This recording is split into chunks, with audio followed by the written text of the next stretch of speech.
A warm welcome. Good evening. It is wonderful to see how many of you have come today, and I'm delighted that you can be with us. This series of events has a tradition. We have been holding several events prior to European and German elections together with the Europa-Union, Germany. I think this is a very timely tradition. First of all, I would like to welcome our members of the European Parliament, who will also be our panel speakers tonight. I would like to welcome Your Excellency Ambassador Kovac. I cannot see him, but already a warm welcome in advance. Mr. Moritz, Mrs. Wölfle, ladies and gentlemen. First of all, I would like to pass on the greetings of our Minister President Boris Rhein and, of course, also of Minister Manfred Pence. Ladies and gentlemen,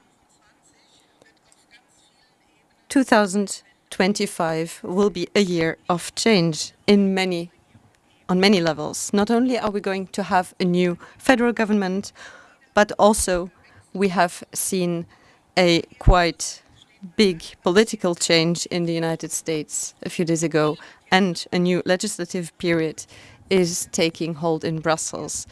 The Western Hemisphere will also see some changes. There will be elections in Canada, and we will see whether the new constellation will be able to deal with its common challenges. Can we see that the West will continue to be a homogeneous bloc? The federal election of Germany must not be underestimated, especially as far as its consequences for the world are concerned. Germany is an important element in the Western alliances. Whether you think about the German role in the war in Ukraine or other constellations, whatever the outcome of these elections, it will have an impact on the entire alliance and all our partners.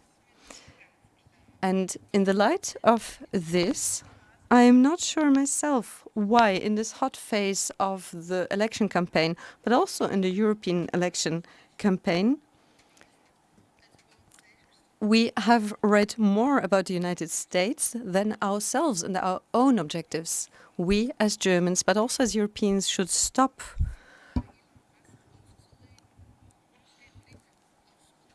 be upset about the different things happening overseas and done by Elon Musk or Donald Trump, and should more focus on our own country. At this moment, Europe is in a very dramatic phase, both in a geopolitical situation as also in the economy. Germany itself is also stagnating. It is the fourth economy of the world and the first of the European Union, and it is in big trouble. It is almost the only economic force in the European Union that is now moving towards recession. And even the promised aid to Ukraine is now questioned by the Chancellor. This is how we are now facing a systemic change. What is left from our ambitious goals on European level? And if we look at competitiveness, at digitalization, safety, environmental protection, and many other buzzwords, where are we still pioneers towards forces such as the United States and China, let alone Russia and the BRICS states? We all have to do our homework. This is true for the member states just as much as for the entire European Union as a whole. Brussels, I think, needs to understand and reflect on what consequences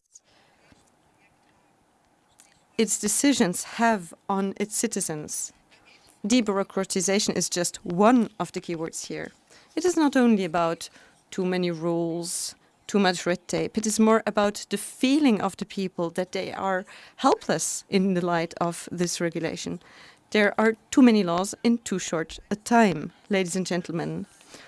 When we hear that national elections have an impact on the European Union, this, of course, is correct.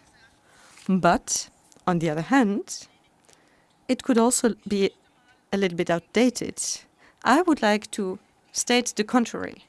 The intensity of actions of the European Union also has a huge impact on the narrative in the member states.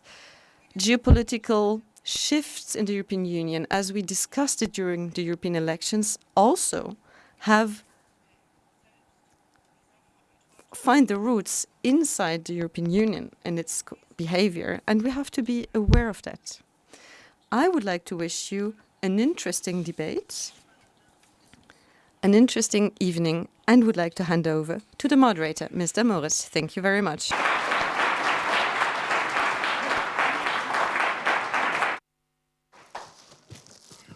Yeah. I do fear that some periods done by Mr. Musk or Mr. Trump will not be avoidable. Some of them are rather fight stances. After 1 week in office, at the moment, things seem to be still quiet, but we are waiting to see what happens in the next 4 years. I've been working for Focus magazine and Focus Online for a long time here in Brussels. I'm also a free author, and lately I have not been that much in Brussels, but more in the South European area, in Siebenbürgen, in Romania. If you would like to know more about me, please do not hesitate to come towards me afterwards. Let's talk about the main panelists today. I would like to welcome them and ask them to the floor.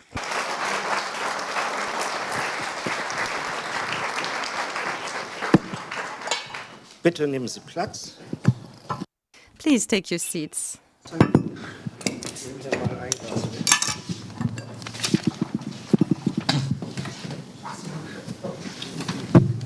So, dann habe ich jetzt gleich eins.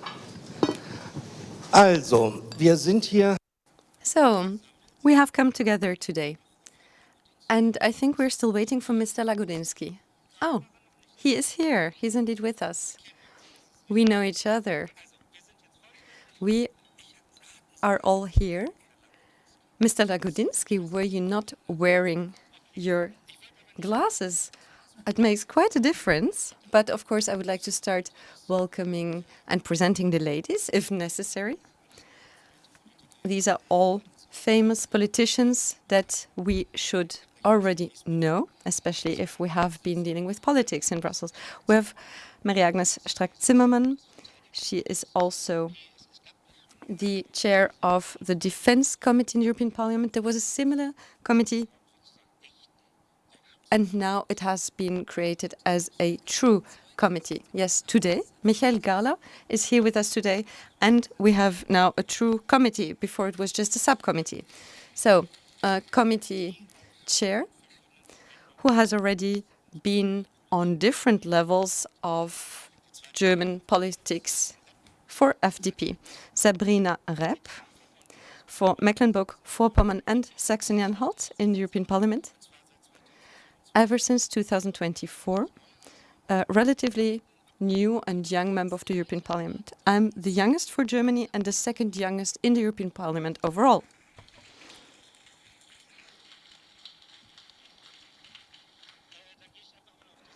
I would like to continue to do this on my left side with Dennis Radtke. He is the president of the Employers for the Christian Democrats and has been for a long time the speaker for the SPD, an expert for social policy. Welcome. René Aust. In the European Parliament since 2024 for AFD, he is the co-chair of the group in which AFD is holding, has the majority of seats. Would you call this a sovereign nation? So it's the European of Sovereign Nations Group. Prior to this, you were the vice chair of Mr. Hacker in Tübingen, and I have been re-elected there 2 months ago with 95%. Last but not least, we have Mr. Lagodinsky, Sergey. For the Greens,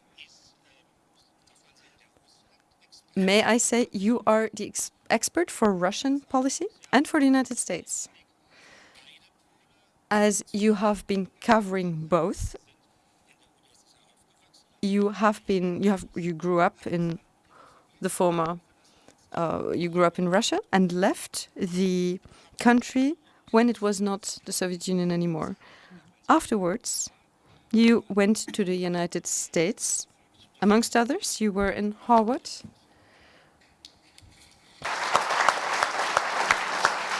You were in Harvard and Yale University. Wir sitzen.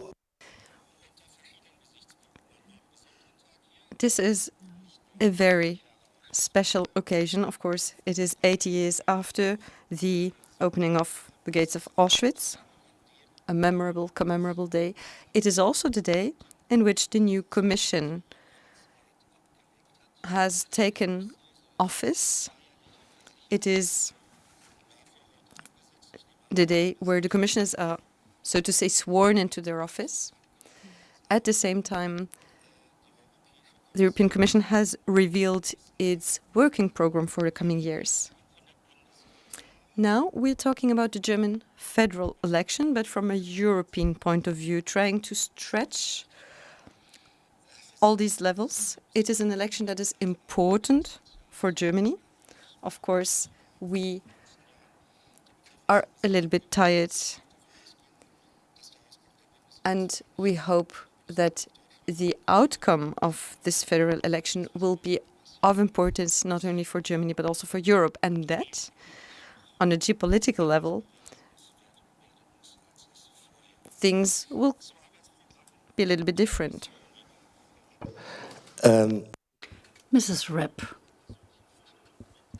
well, I checked you out in the internet because we have never met before, so I looked at your website and I found out the following. You are in favor of enlarging the EU Commission. Is that a correct understanding? You would like to see commissioners that take care of vulnerable groups in the society, because most would say it needs to be less commission. Well, that would be about the EU enlargement.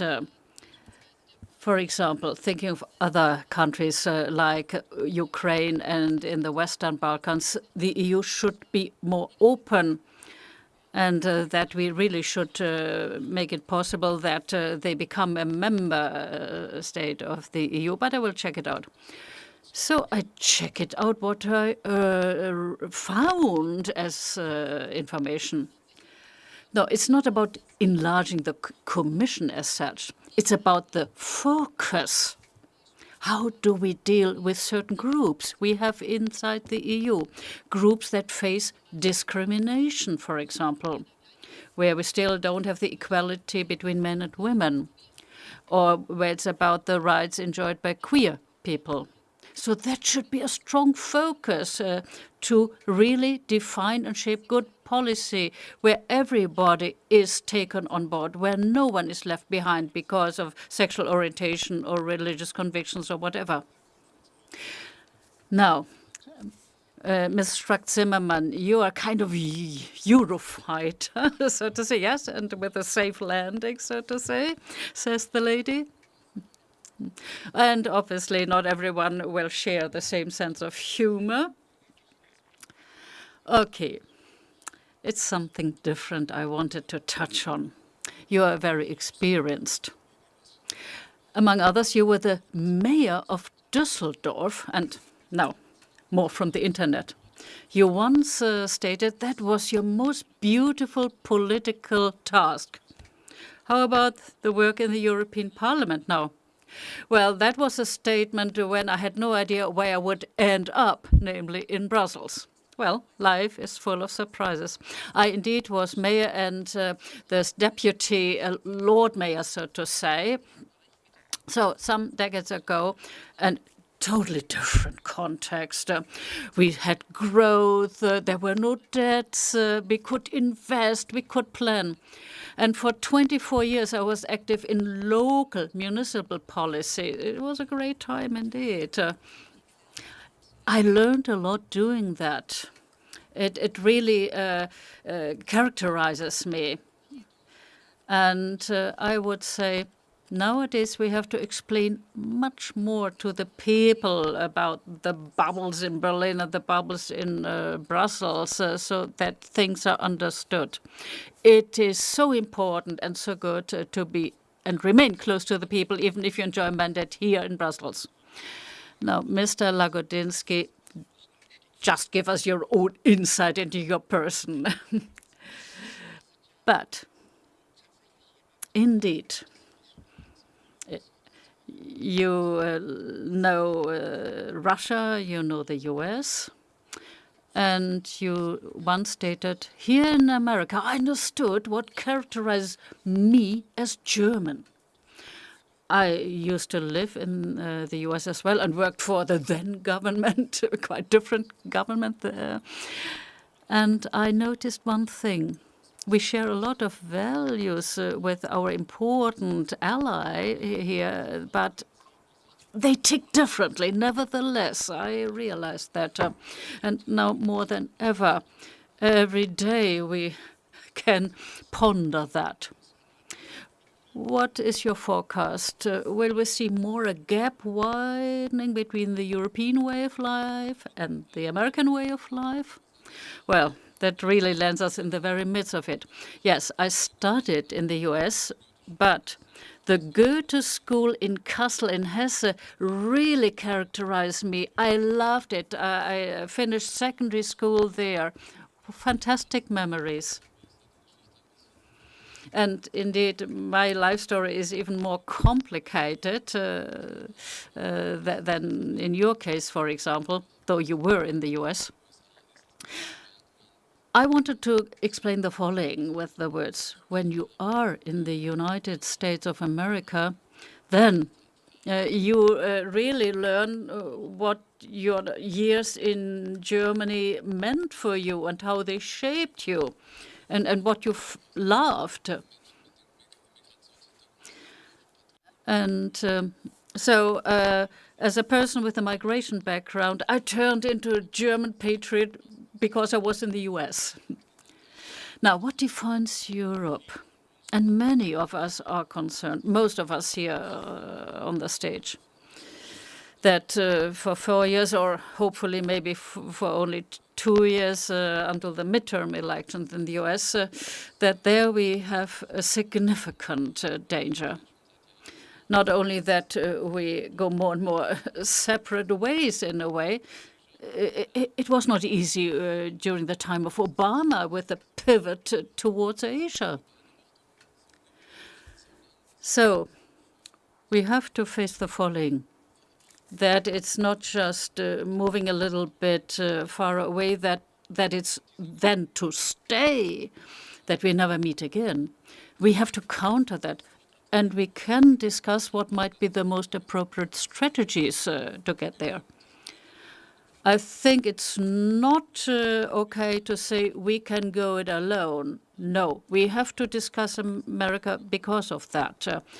Still, we must not forget to do our homework, because it's about sovereignty we like to talk about in a positive way, in a creative way, because it needs to be also sovereignty with a European face. Now, you're a social politician by background. We have the national election campaign in Germany, and it seems there is little focus on social policy concerns. And obviously, the Social Democratic Party has certain experiences with this. Okay, now I make the connection also again with the US and also travel back to Europe. We are looking at people that are very powerful, that are oligarchs, really, in the US. And what about how they view the market forces in a predatory way, many would say. So what about liberalization? There is big money, ever more powerful, ever more influential. Looking at that, what do we want to see should happen differently in Europe? Well, when you look at the American culture, they have a different approach on several items. They, for example, have a societal battle on the question, if we have a general mandatory health insurance, is that opening the door to socialism? So you may understand it, you may not understand it. But looking at the debates in Germany on mandatory health insurance, etc., is of a completely different nature. So there, I'm very neutral as to the discussion and decisions in the United States in this regard. But looking at social matters, it's about the future viability of our social market economy. And here we see the link to a promise that has been a failed promise for the past three decades, namely that you can have a better life. I think of my grandparents, what they could achieve and what my parents could achieve, but that does not continue. So we are moving backwards. We have a situation where you have young academics in the early 30s, and all they can pay for is in the house of their parents. So for a long time, there no longer is a valid promise that you will do better, that you can achieve things. And then we, of course, have the migration topic. And the future viability of the social market economy and the revitalization of the promise of a better future is not really seen together, though it should be seen together. Now, looking at my neighbor and how you present yourself in the internet. You describe a lot about your own CV. Very varied pattern, by the way. So you certainly, you were in the Social Democrats as a young person, but you kissed that goodbye, you moved to the AfD. You're not alone. I know there are a whole group of people in your party that have that background. Following question. I know you definitely name as a reason the refugee politics, but that was not even done by the SPD in those years. So can you really explain that a little bit better, why this turnaround? And we heard the word patriot. How do you define the word? How might Mr. Lagodinsky's view differ with regard to that? Now, when you look at the historic social democracy, you can have a long discussion. Looking back at the 19th century, what were three important aspects for the social democratic movement with the trade unions, with the workers' associations, etc.? What characterized that movement then? First of all, the promise to do better and to be educated, namely education, and a successful education ought not to be dependent on your social group into which you were born. Namely, what should be defining and deciding should be your talent and your effort. Look around now. The kids in Brandenburg or Bremen, where we have a long history of social democratic governance, what are their outlooks with regard to educational success?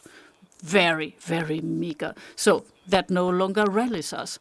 Then the second aspect is justice with regard to effort. So those who used to work in the factories and really contributed to the wealth ought to participate in it. They should not be exploited. They should enjoy the fruit of their labor. If you look at the current taxation policy of the state, this is one of the most important reasons why those who really hold a job have less net income from what they have been working for. And the third aspect, political participation, namely to oppose the three-class election rules that were valid then, namely that everyone who is an adult in the country has one and the same vote.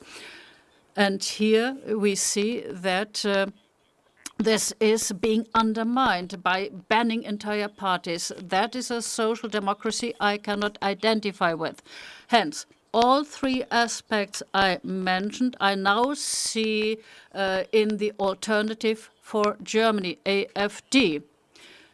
Education, that you also have the income and the reward for your efforts, and also that the citizens vote and can vote as they deem appropriate and not as some journalists or politicians in Berlin that tell them.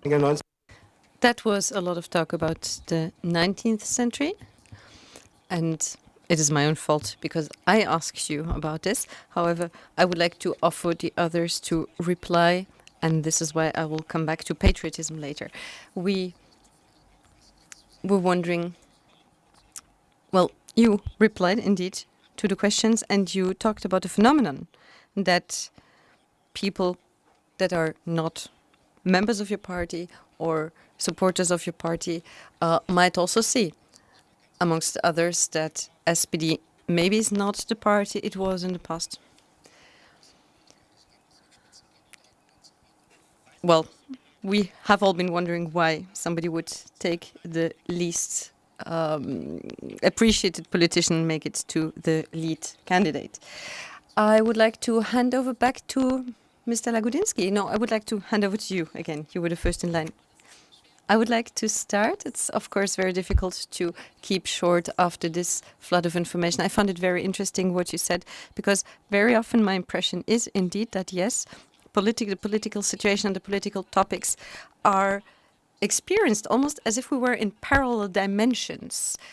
Let's look at the promise of advancement, which we're coming back to. Of course, I think this is a very important topic, but of course this is meant for everybody, not just for an elite, such as only those holding German nationality, but also those coming from other countries. This implies,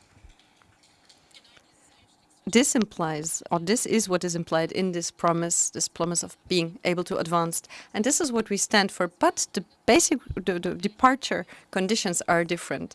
When equality is concerned, equal opportunities, and also equal opportunities in education. Of course, we need to do more, especially for children and young persons coming, for example, from financially vulnerable situation. Secondly, co-decision, especially of workers. And this is why we also introduced the minimum salaries. Work needs to pay off, meaning that also when you are at the pension age, you need to have a little bit more to be able to live. I hear that you are against the minimum salary and at the same time you are fighting for those who earn less, but I do not know how you want to do this without supporting the minimum wages. So you say that you are in favor of minimum wages. I did not find that. I'm happy to hear that, and maybe we can verify this together. In addition, if we discuss what we can do to make sure that at the end of the month people have more money in their pockets, this also means dealing with taxes. In these past days, I found this always very interesting to see what parties are doing in this area and whom they want to grant the biggest tax reductions. And I can see that you would like to diminish taxes for the bigger companies, and I do not see how this is correlated here. Last but not least, I would like to add something, because you asked it. Why would we like to nominate the least sympathetic or the candidate with the least public support and make him a chancellor. Well, I think maybe this is the pink elephant in the room, so we should talk about it. We saw that the traffic light coalition broke down because FDP thought to use a master plan to destroy the coalition and take credit from this. And it's the people who paid the price. In the past years and months, Olaf Scholz did a lot to keep this coalition together. Compromises, he did take compromises that were even criticized by his own party. It was not always easy for all the party members to go along with it. But in times that are as challenging as these, also on a political level, on a global level, I do want a politician that is ready to take on responsibility in difficult times, to accept compromises and be there for the people. And he did this being ready and open for compromises for such a long time. He is ready to pay the price for this. And you said it, he lost points in sympathy. But he did try to bring our society forward. No other government did as much for environmental protection. No other government managed to do this. The lowest third of the population, of the citizens, were also those who were most relieved. And this government did an important step in a sense more than any other previous governments. All the progress we did should now not be undone by our words. I'd prefer to have a politician who tries to bring our country together in difficult times and not to have it fall apart. And I do not see that in the other parties. Thank you very much. I think you have been holding back. You would really like to react? No? Then let's move on to Mr. Lagodinsky. Well, I am not ready to reopen old battles. The traffic light coalition is history. It had a very good start, but about 70 days after the start, Putin attacked the Ukraine for the second time and set into motion this war. And this also led to a situation in which our successful coalition contract that had been negotiated with success would not work anymore. And Ricardo Lang confirmed that in the summer of 2020, Christian Lindner reopened the coalition contract because the parameters were not the same anymore. This was, of course, not something that had been planned, but it's all part of the history. It's all behind us. And now what is important is that we look into the future. In a democracy, we have this wonderful opportunity to hold early elections. In other countries, you cannot do that sometimes. But in ours, you can. People have the possibility to cast their vote, and I think this is the most democratic way to move forward. And let's look at the outcome, at the future government. Of course, certain constellations are more probable than others. We are in Europe here, and primarily our challenges are now of a security, of a defense nature, because the war in Ukraine has not been just a question of territory anymore for a very long time. And we have to now reflect on how to defend our 450 million Europeans. This is the key question now. If you travel to Ukraine, and I was just there, this is not just a question of discussion anymore. It's a question of pure survival. Da sind wir sicherlich. Now this brings us to one of the hot topics.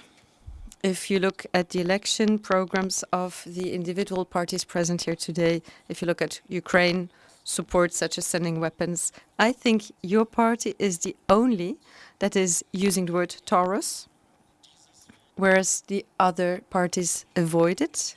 Is this correct? Well, Ukraine.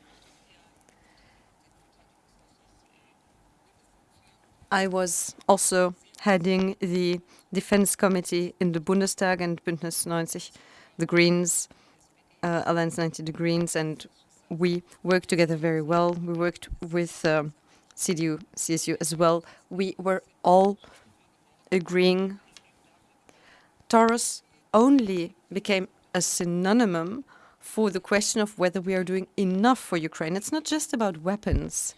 It's about preventing the economic failure of the country, as Vladimir Putin has been bombarding and attacking civil infrastructure for 3 years. But it's also about physical help for the people. And then, of course, we have the military element, meaning to provide support in a way that Ukraine will not lose the war. This has been everything that we had to deal with in those past 3 years, and you have to imagine what this means for the people that are living there. Taurus, if this is part of the election campaign, this is because the Chancellor did not want to make use of it. We know that, but the Greens and we as well, we did want to. We had different positions, and the Chancellor candidate, Friedrich Merz, would also like to use it, but has been quite careful during the election campaign. But it's not about a weapon system. It's more the question of whether we can help the Ukraine in a way that it can survive, because if it does not, then I promise you that the world and Europe will change. In the current situation, Ukraine needs weapons to survive.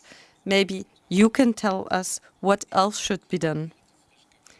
I would like to correct the recently confirmed chair of the Defense Committee, but of course, we all agree here this is not about Taurus, yes or not. It's about helping the Ukraine and Ukrainian citizens to defend themselves. They are the ones who should use it, and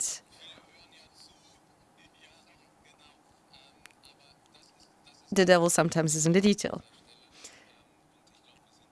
I think it's important, and of course we have always been on the same line. We need to do everything we can in order to enable Ukrainians to defend themselves. In this election campaign, and it's always been a surprise for me, there have been forces, and there are forces in Germany, because now we're talking about the election campaign for the Bundestag, there are forces in Germany that openly say no. And I can really not understand this. How can this be? The only explanation I find is that we are living in a period of time in which differences in parties are not the main question. I'm maybe not allowed to say this for Germany, but here in Brussels I can openly say it, because we have a different way of working across the borders. This is not about whether it's more green or more black. In many questions, not in all maybe, but in many questions, the true question is who is a Democrat and who is not, who is against authoritarian systems and who is rather financed by them. And this is the true question and the true dividing line here. And this face-off will also decide whether the Union will be viable in the future, in the next years. And I am not exaggerating here. I do believe that it is about the existence of the European Union.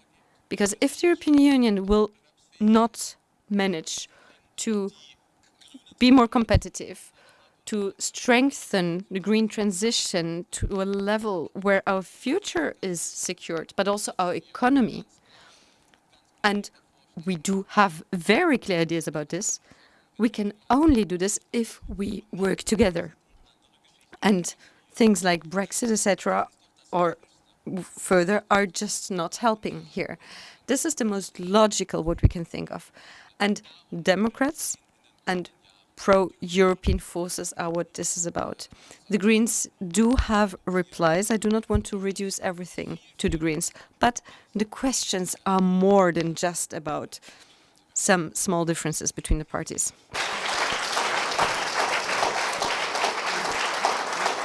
Herr Radtke, Frau Strack-Zimmermann. Okay. Mrs. Strack-Zimmermann already touched on Mr. Merz, and maybe she remains silent on the details. Can you fill in? Well, if it's okay, and maybe I can provoke a little bit. I start with the designated predecessor, Mr. Merz, what we heard about Mr. Scholz. So it's about the ability to find compromises. And you mentioned that that is characterizing Mr. Scholz and that that is responsible for the failure of the traffic light coalition. Well, we heard it after all. When you see that is the main problem. First of all, the willingness to enter into a compromise is something that I expect from every democratic person. The willingness to accept compromises, you equate it with weakness. So let's look ahead. It's not about the question, is everything dependent on that one weapons system? No. Taurus became a synonym of the question, at what levels are we willing to organize help for Ukraine? That's about weapons, that's about the range limits, that's about financial support, that's about the ammunition, and it's about the sanctions. People tend to forget that nowadays. It's not again central issue. But I mentioned it because the SPD really tried to slow things down. They're dragging their heels. For example, I think of one legislative proposal, that it would be mandatory for Russian oligarchs to identify and give the details on their wealth in Germany. And Mr. Hauer from the Financial Committee of the German Parliament asked a question. Dear government, how many Russian oligarchs have already done this? Do you want to do the mathematics? I help you. 0. What a surprise. Now let's compare this with other countries, how they froze Russian wealth. Compare that with Germany.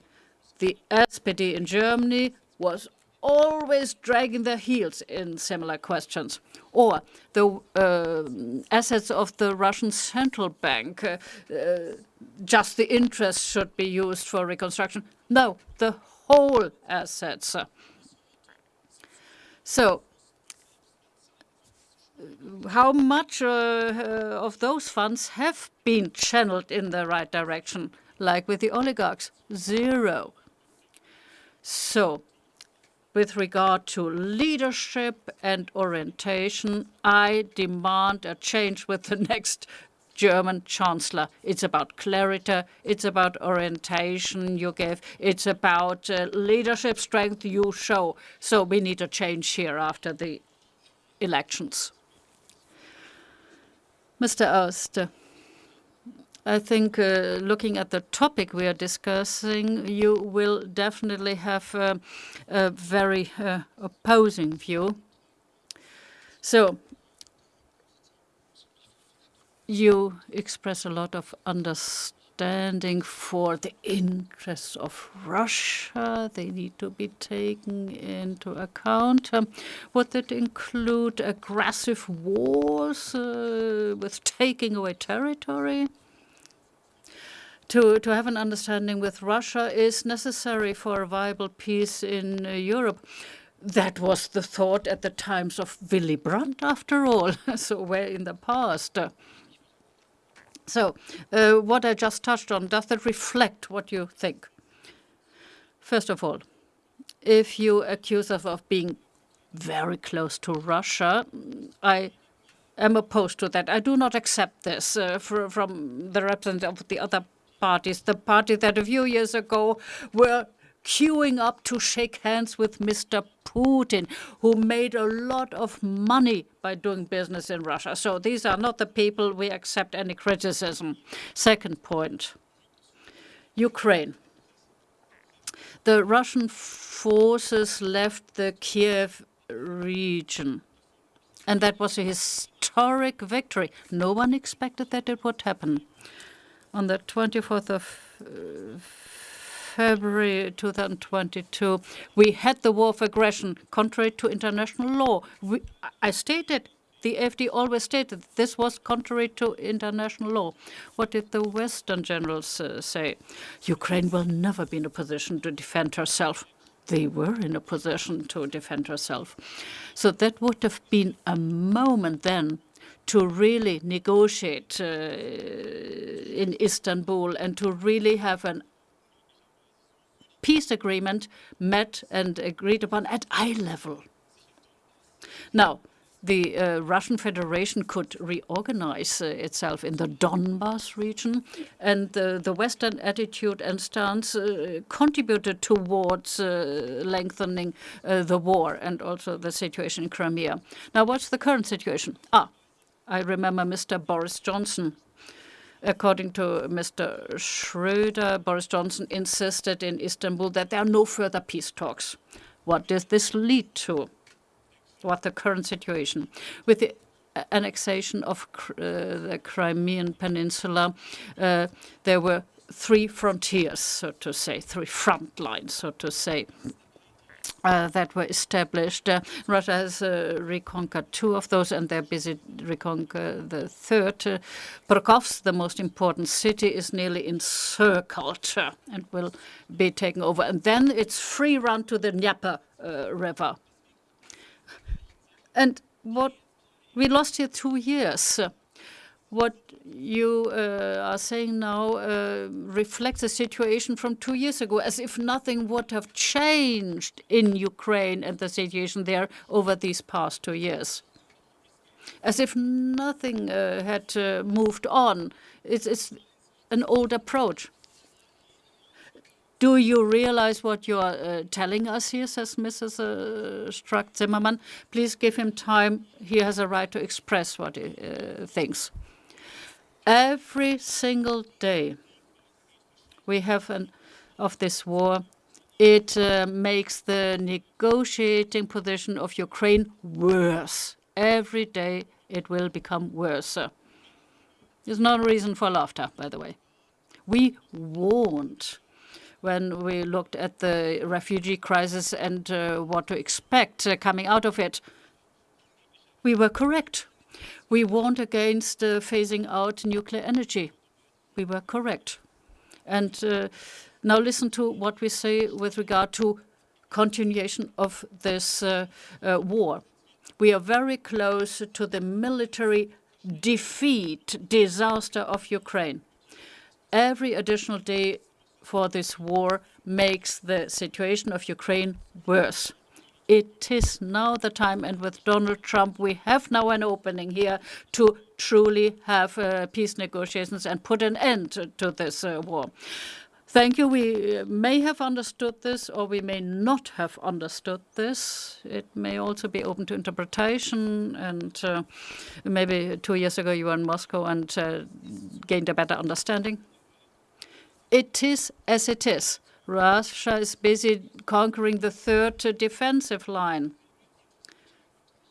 These are details maybe I cannot discuss with you tonight. And please also see that I'm here the facilitator.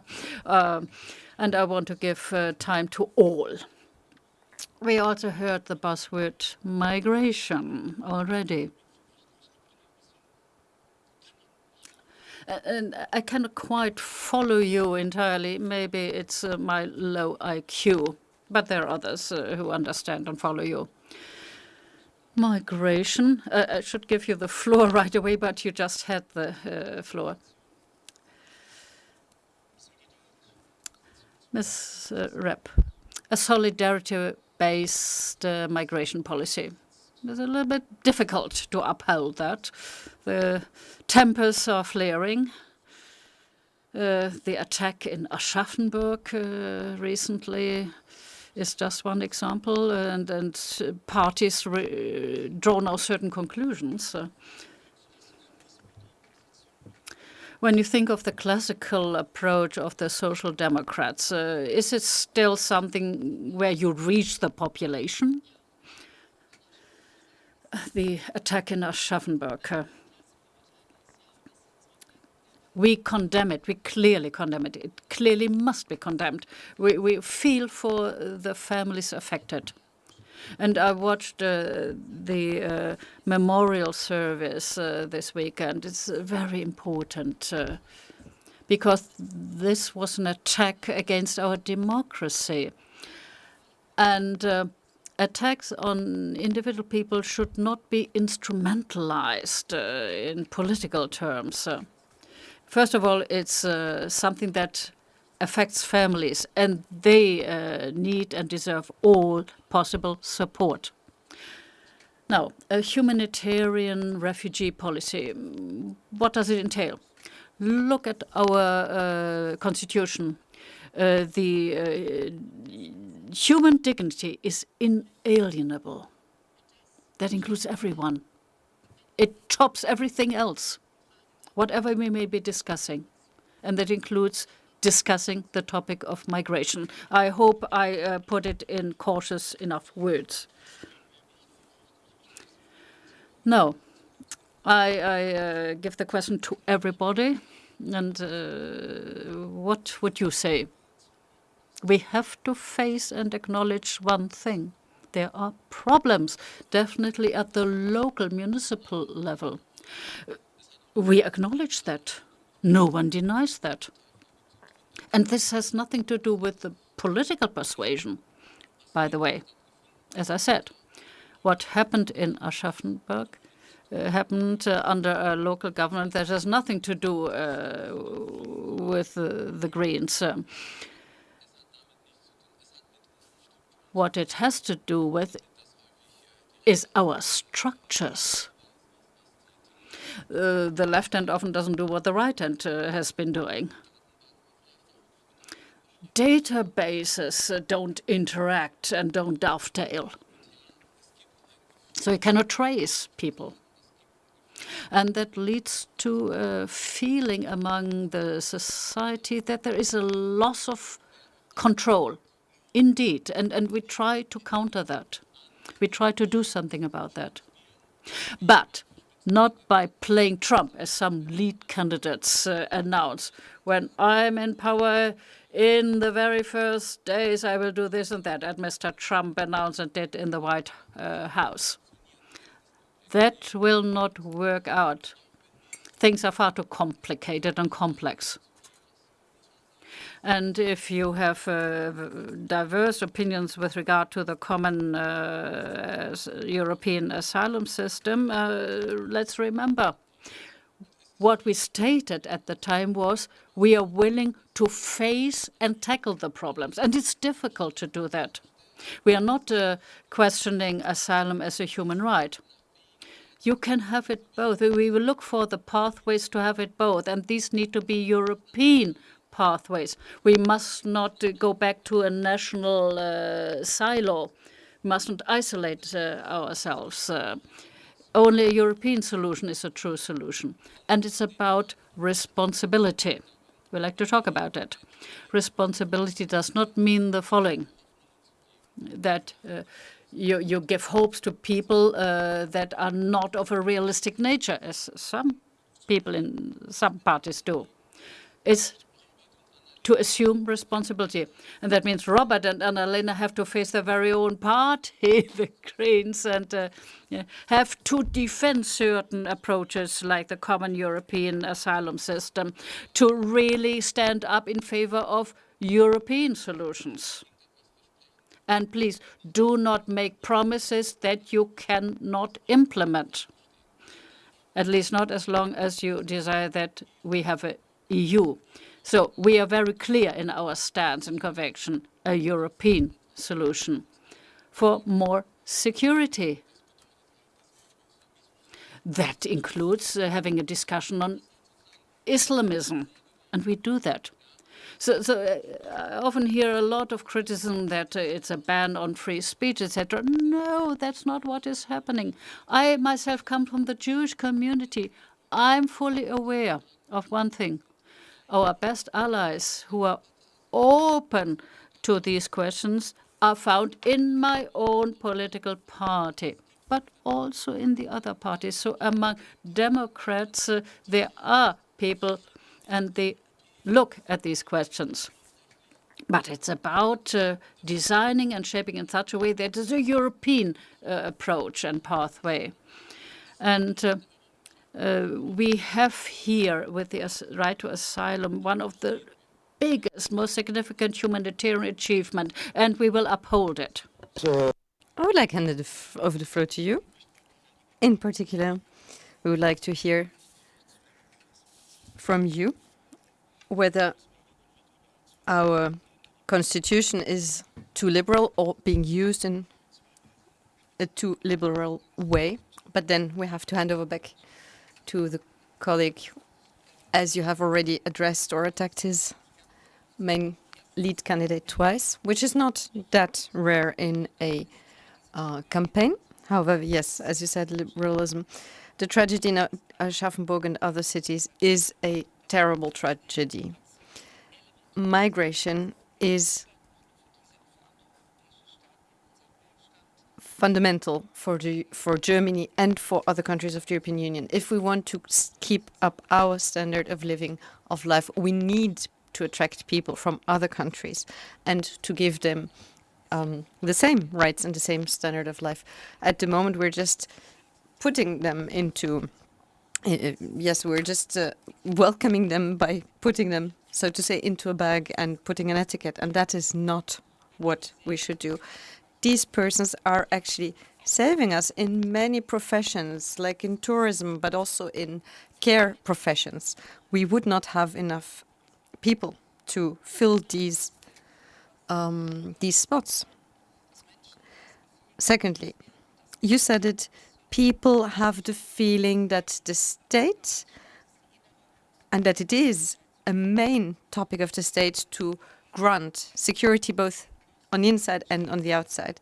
And when this is taken in a very basic meaning definition, that the state sets a framework and that within this framework there's as much oxygen as possible for people, then we agree with this. To come back to the question on how we deal with the subjective insecurity, that leads to the fact that people have the impression that nobody knows how to deal with it. And when that is the case, we have to be critical also towards ourselves in the Länder, in the municipalities.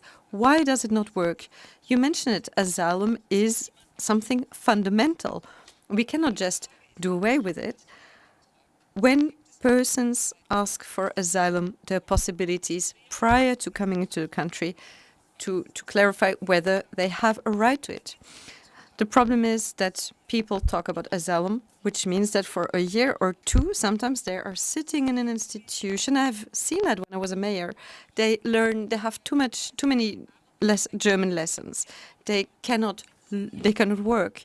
They flew their country because they wanted to escape a terrible life, and now they're sitting in a container in our country, and this is not possible. And this is why I agree with you. Nobody is looking away. Nobody questions that we do have a true problem here. And I do agree that we have to find a solution on a European level urgently, because this is not just a German topic. If you talk to colleagues from other countries, you will find the same. Last but not least, it might happen quite often that migration is used in a form of hybrid attack towards Europe. Maybe you remember migrants from northern Iraq via Minsk. They came with a ticket that gave them access to Schengen. Everyday migration is pushed on us to put pressure on us. And this is something to create chaos for us. It is not something that we should ignore, and we have to talk with it. It is important. And of course, this concerns people. Of course, these are people with feelings, and we all think, oh my God, what if this happened to me? Something like in Aschaffenburg. This is why we must not only take it seriously, but we have to apply it. We have to do something against it. I don't want to repeat myself, but asylum has to be clarified prior to people coming into the country. And this is something that will be ever more important. We will have to deal with this question. We're trying to find a solution.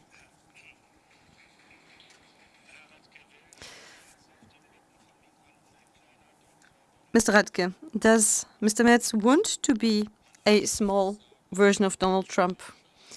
Well, would you like me to give a reply as a journalist? And I would say yes. Maybe as a competitor, I could also say it, but I do not think it's correct. Because if we look at the debate, there are two problems. One, the debate, because of the multitude of events, has been charged emotionally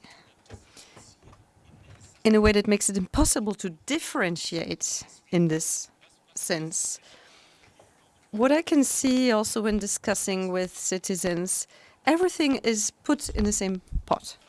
Whether it's asylum or subsidiary protection, migration within the European Union or workforce migration, everything is put into one melting pot, and the atmosphere, the narrative around is the same. Everybody is also put in there. Please let me finish. I also listen to others even when it's not easy. That's the first problem, that it is not possible anymore to differentiate. It would take too much energy. Secondly, and every representative of the political basis, whether it is slightly to the left or slightly to the right, has to accept being criticized in a way that structural problems that we have in our country, such as returning policy, that there are problems. We have an inbuilt problem here. We are asking municipal authorities to deal with this. Maybe they have only 5 people sitting there, 2 are almost in pension, and we wonder why they cannot manage. Well, because they do not have the capacity to deal with this. And maybe a person has been waiting for 6 months to get an apartment, and after 6 months he ends up in another town and everything starts again. Why? Because this is a structural problem. Why couldn't we have solved it years ago? Why wouldn't the Traffic Light Coalition have dealt with this last year with the union after the attack and said, let's deal with it? This is the problem. Last but not least, Mrs. Strack-Zimmermann, you like to speak up quite a lot, but I also listen to you when you talk, and it's not always easy. Da bin ich ganz bei Ihnen. Thirdly, Mrs. Strack-Zimmermann, I totally agree with you here. Please do let me finish. Last time you said you don't look good and you don't drive well, but I would also like to invite you to listen to me. Even though your specialty is to not listen till the end, last but not least, in the end, it is always about concrete agreements with third countries. At the very end of the refugee crisis in 2015-16, we saw what really helped. And that was the agreement between the European Union and Turkey. And Ms. von der Leyen continued on the same basis. The European Union made agreements with several African countries. And this is the way forward. This is the key. We should already check things with several African countries, and this will already help us decide whether a potential asylum candidate will be successful in Germany or not, will have his asylum accepted or not, and then maybe this person will decide not to leave the country. This is something that we should do. Thank you. Now we have a quite heated discussion. I would like to come back to you, Mr. Aust. Maybe it is possible that you will like me even less than you probably do already. Migration is not your favorite. It is one of the least liked words in your program. On the last party congress, we und der Definition des Bundesvorstands im vergangenen Jahr veröffentlicht worden sind. Und Sie werden dort and read the documents published after our party congress, etc. Nothing in contrast with our constitution. This is how we understand this term and not how some others may want to understand it. And second, looking back at the discussion here, I want to repeat it. We had the security package that was presented, and the CDU, the Christian Democrats, are still blocking it. And another thing, there is a discussion about it. Since when or whenever? Always when there were or is one horrible attack.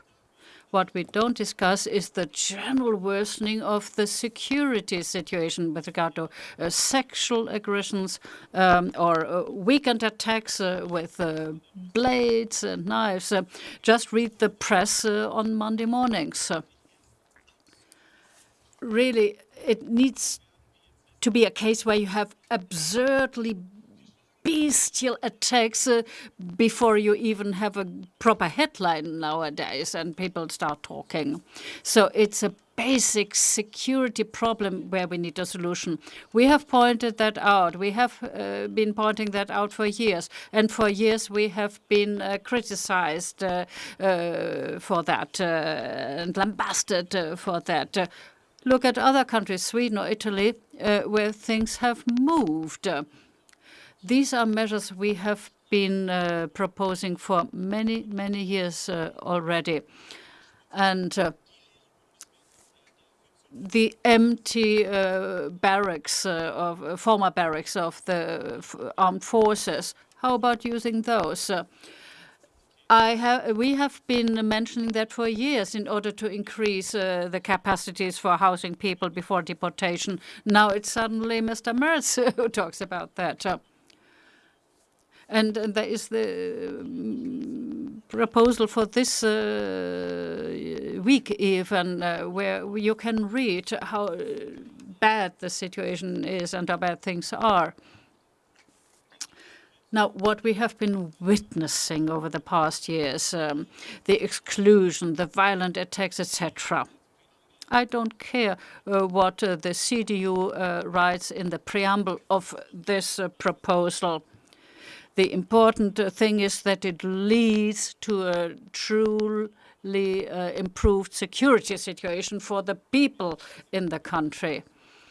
And that we really need the proper majorities so that we have properly an improving of the situation in our country. Now, I think I should add a question. And what is it? It's Monday. Mr. Aust, the word was remigration. What is to be understood with that word? Maybe I don't want to know. There is research that has been happening for a long time that tells us what's to be understood. Now, Mrs. Repp, I want to give you sufficient time to describe the basic positioning of the Social Democrats on this topic and maybe what has been learned in the meantime, or should be learned. Well, we already feel it here on the stage. Migration is a topic that polarizes the entire population, and it's a very emotional debate. As I'm the youngest MEP from Germany, I want to state it's good that we have diversity of opinion in a democracy. The essential factor is that we deal with that diversity based on respect. And it was not always here a good feeling on this stage. Now, coming back to the topic. Indeed, I agree with the FDP and Green colleagues. We have to really be serious about what did not work. But it's not helpful to want to close borders, to want to isolate ourselves ever more, and to just look at deportations. If someone committed a crime, they ought to be punished. Of course. That's why we have the rule of law. Fantastic. Where should our discussion focusing on? How can we make certain that these people have language courses? How can we get them into a job as quickly as possible? And here you already hear certain comments on the side. So it's about developing a more positive understanding of what migration is. Please do not present it as something that per se is bad news. And societal structures need to be strengthened, can be strengthened. It brings people together. And it's not helpful if we as politicians heat up the debate, put fire into it. No. We really should soberly look at how it can be handled wisely.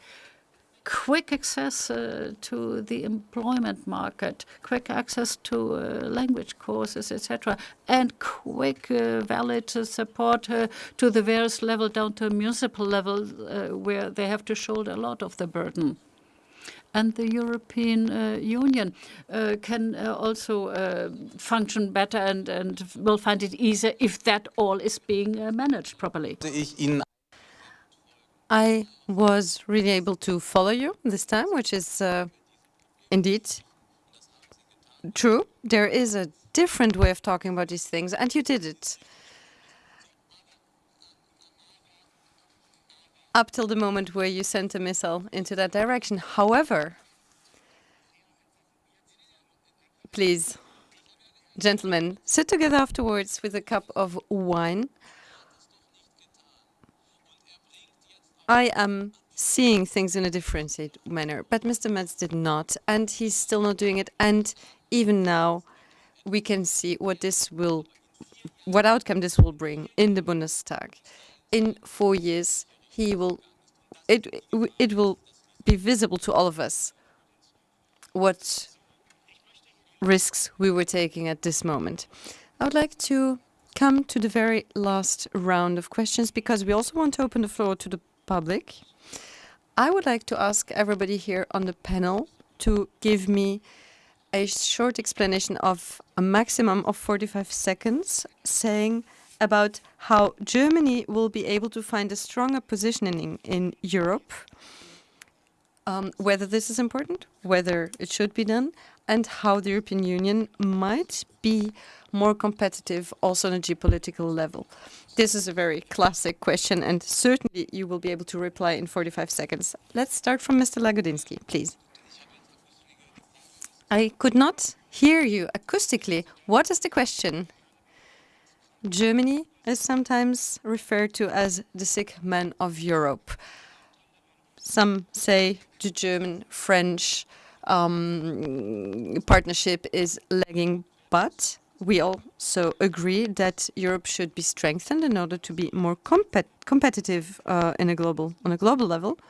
So what could this Bundestag's election contribute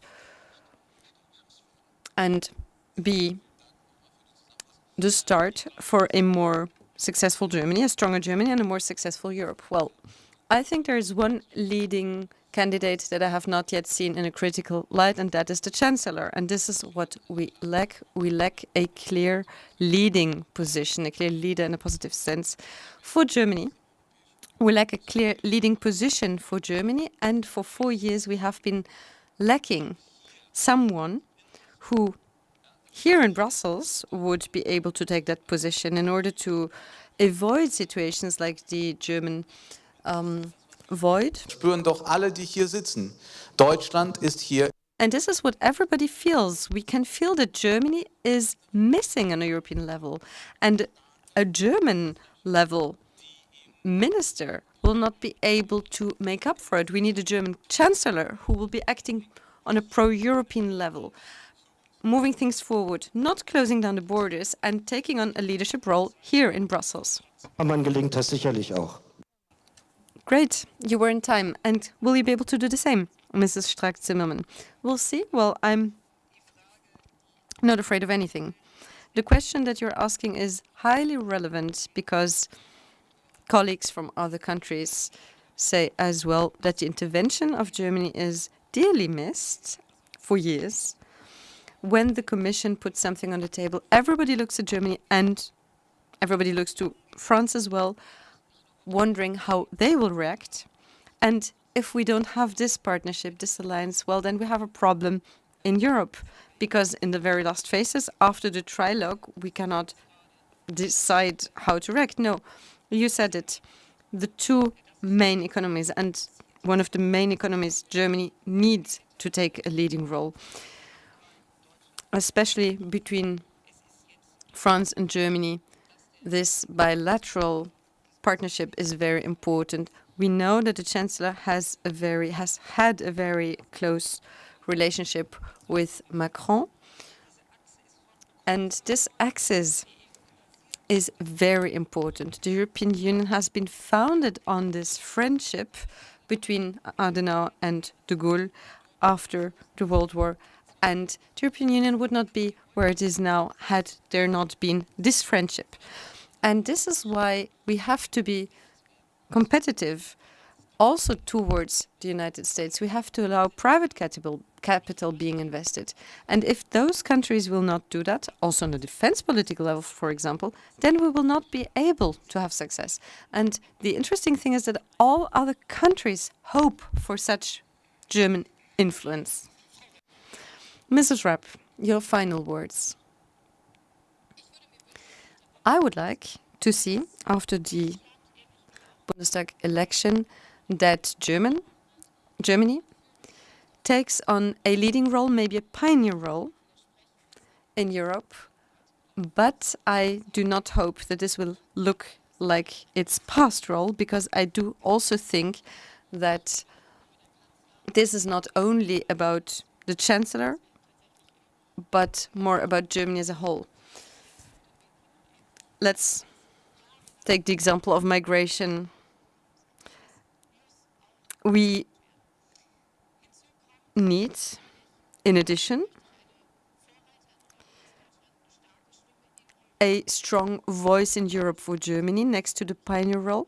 We want, of course, a strong partnership access between France and Germany. I'm also talking of the Weimar Triangle here, but I'm also looking towards the Baltic states, because I also would like to be an engine for the Baltic area in Europe and also move forward there, because this is also about a Europe of the regions. We should bring the input from all those countries as well. And this is where I see Germany in a leading role. And when I see all the challenges that we have all over the world, it is important that we come together and not drive the drift further. We must avoid a further polarization between left and right, north and south, east and west, men and women, between nationals and foreigners. And I believe that it is our task and my personal task that we bring them together and do not use them against each other. And this is something that I wish for the next Chancellor and for politics overall after the election. My word is the last, Mrs. Strack-Zimmermann. But now, it is up to you, Mr. Radtke. I think we need a Chancellor that is capable of taking the decisions that need to be taken while setting the right priorities. In the past, there were two funny moments. The first actually cost the Chancellor the position, and the second was when there was a suggestion that we need a Security Council. That was in 2020 and 21, and it caused people to laugh. But I'm quite sure that now that we also have it in the program, it will be one of the first things that the new Chancellor will actually move forward and implement. So I think it's also a question of where we put our priorities. And then if we look at the Weimar Triangle, the German-French engine, if I look at the past 3 years and the past months, well, in Poland, with Donald Tusk, we have a pro-European head of government who is so clearly positioned in his Russian policy as I would wish for Germany to be, and that he has been disinvited in so many talks. Well, I actually thought that was really deeply wrong. And if we want to see Germany again in a leading role, then we will have to deal with the Weimar Triangle, and we have to care for the French-German engine and take the small countries serious, because there are also the small ones that we usually forget about, and they must be taken on board in decisions. There are questions with a strong polarization. Also, if we look at the Netherlands, Austria, etc., well, more than ever, we need to create unity thanks to the French-German engine, and I agree with my predecessors here. We will have problems if we do not manage to bring things together at this stage. Prior to closing this panel, hopefully in the best of ways, we are also looking forward to the closing remarks of Ilka Wölfle. But I would now like to give you the floor as the last of our panelists. In Brussels, we have the word of the German vote, because in the past years we have been abstaining from decisions so many times in the Council, and this is why in our European policy conception we said Germany first, but not Germany alone. In decisive questions, of course, we do want to work closely together with our European partners, single market, the external trade, and in many other topics like defense cooperation between the member states of the European Union.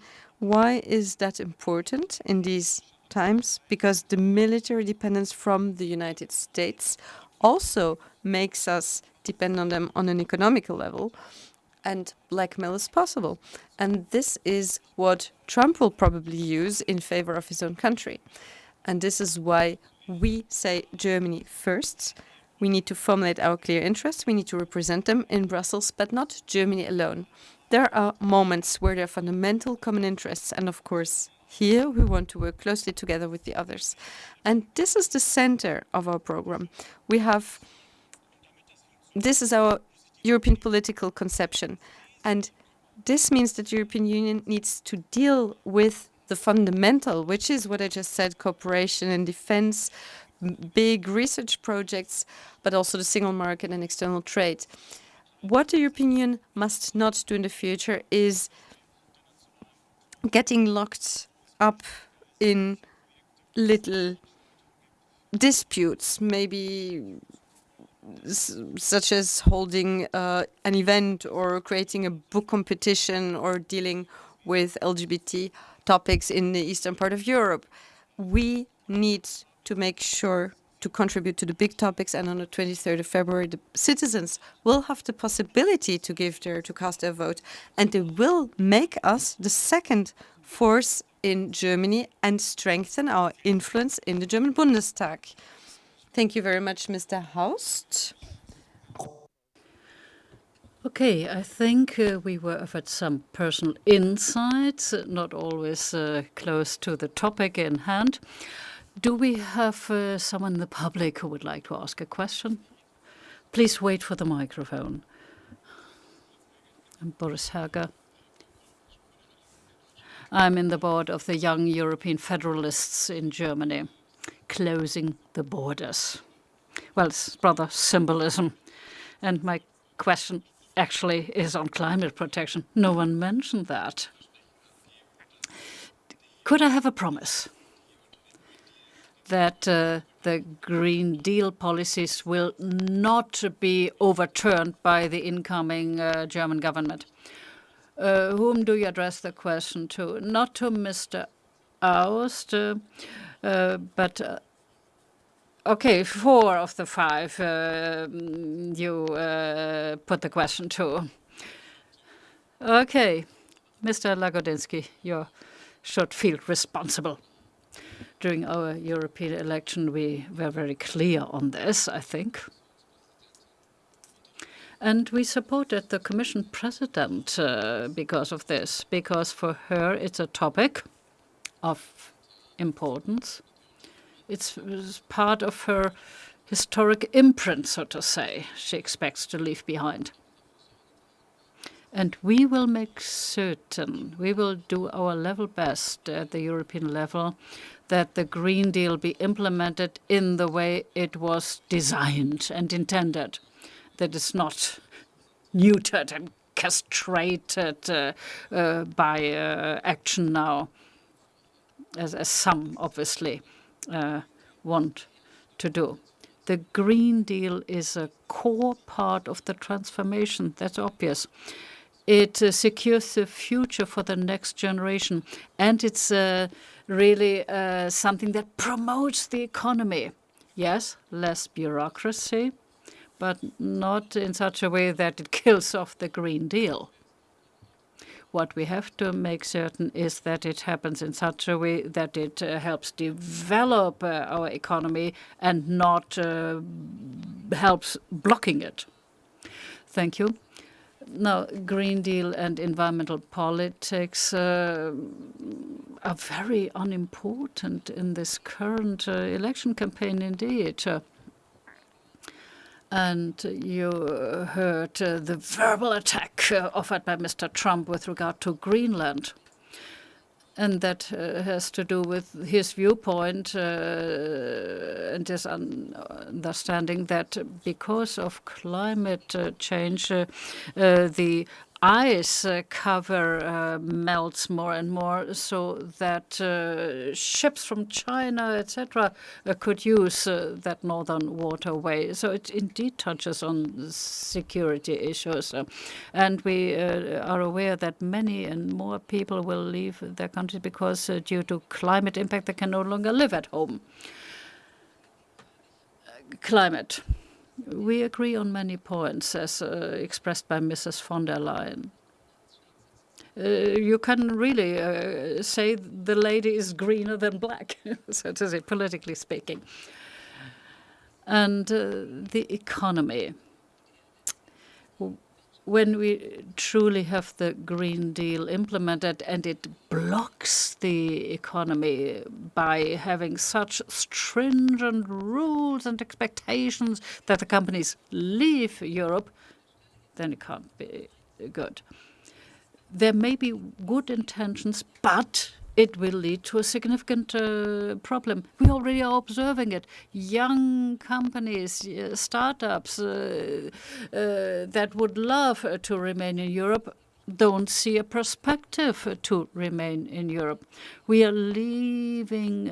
We are losing here people we would need. It's indeed an important topic, and the geopolitical situation is what it is, unfortunately, with the external security, and that is so overriding that it unfortunately led to a disregard of that topic.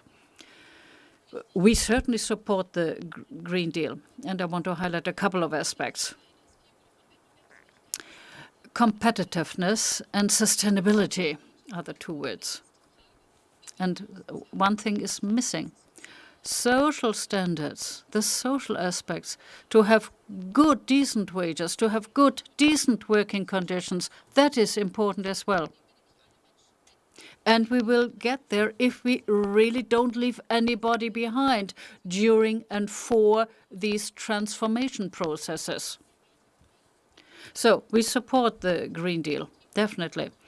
And industrial policy and deregulation, let's touch on that. It's about investing in viable industries of the future. Some trends and developments are here to stay. There are resources that are finite. And in many ways, we are already too late. So it's now really necessary that we speed up ahead and go forward. So don't suddenly hesitate and say, oh, no, I'd rather not do this after all at all. To have a viable economy in the future, to have our prosperity secured in the future, that is what has to be achieved in this way with this understanding. Now, Mr. Radtke. Okay, to take the people on board, not to leave anyone behind. The Social Democrats like to express it that way, but it's not about destroying the Green Deal, no, and to backtrack on it, no. We implement a lot of measures, and here we have to be now careful not to overdo it. We just discussed an omnibus procedure with regard to documentation duties and how to reduce them. After all, we agreed on one point. We want to combat climate change by innovation and not by documentation, please. So it's important to have this discussion. Competitiveness is also linked to this.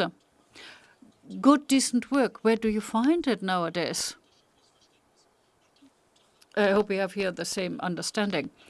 Good, decent work is in the industry in Germany with a good coverage of collective agreements, with a high level of co-determination. That is what we both understand is a good working context. But let's look around. Where do we have now problems in industrial sectors? The steel industry, all the basic resources, the automotive industry, they are now really going down, and we just must not close our eyes. We need measures. And the global aspect, Mrs. Strack-Zimmermann mentioned, the global aspect. We want to do global PR to invite people and convince people to follow our pathway.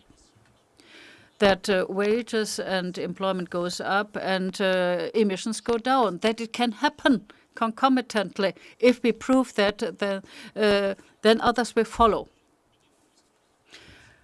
But the industrial jobs were the basis for our wealth, and we are in danger of losing them. And here I have expectations with regard to the new German Chancellor Friedrich Merz to really join this battle.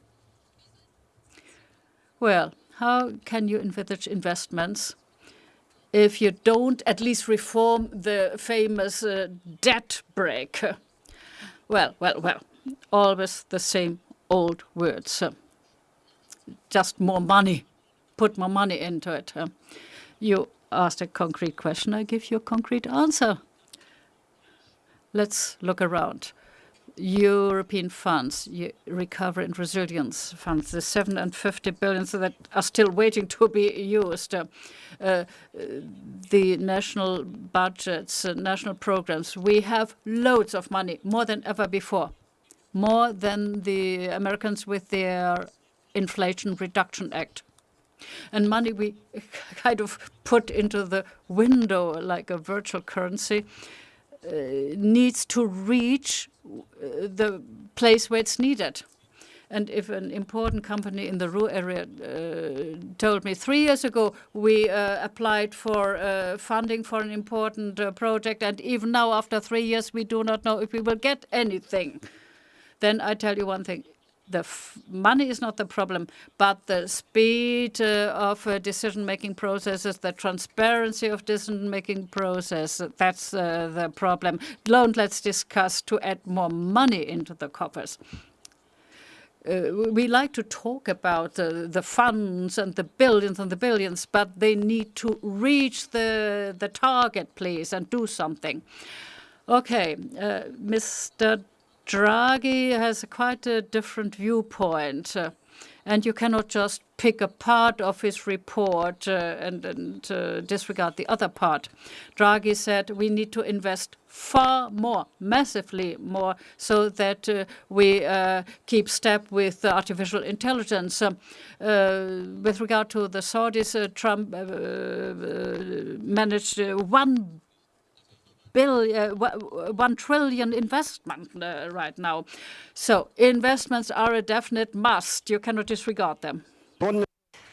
So we're back in the discussion. It's very interesting, but unfortunately we do not have enough time.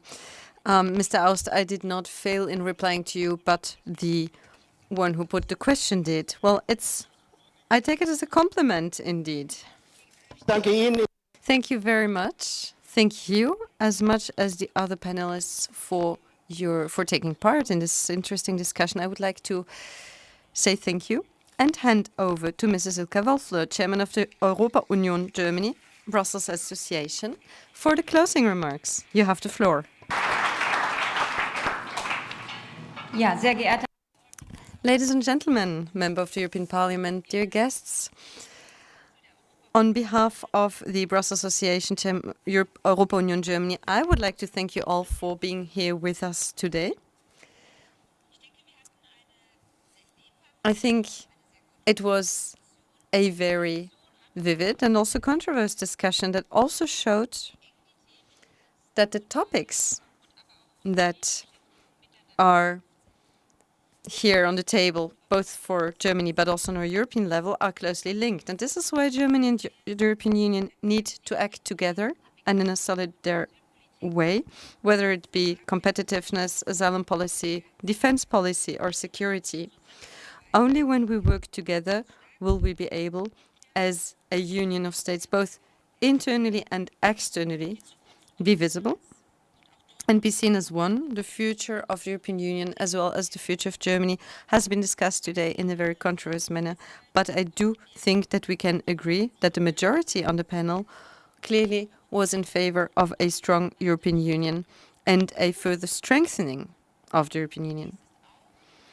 This is also in line with the values that we represent as Europa-Union: democracy, rule of law, and dignity of every human being. Today, more than ever, I would like to underline this, because today is also the day where we commemorate, where we actually think of the cruelty of the Nazi times and where we think of the victims. And we have to do everything in our power to make sure that anything like this will ever happen again.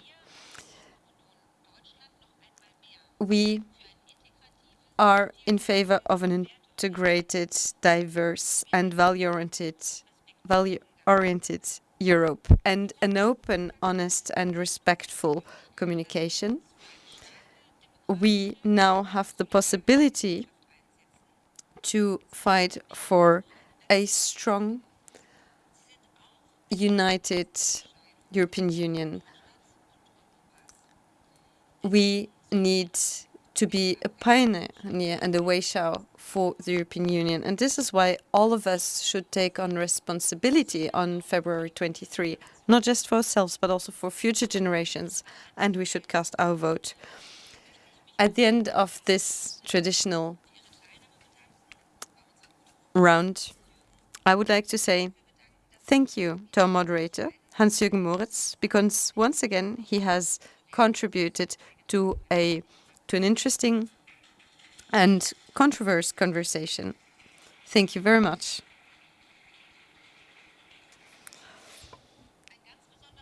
I would like to also thank my colleagues from the Europa-Union Germany, Julia Breis, Otto Berberg, my co-chairs, but also the others. Many of you have come here today and are sitting in the room, and Frank Hofmers, who is our honorary chairman, but also Mrs. Müller. I would like to thank you and your team from the Representation Office of Hessian, Claudia Schöler and Mrs. Joost. I would like to thank you because we would never have been able to hold such a successful and professional event without your help. Thank you very much once again.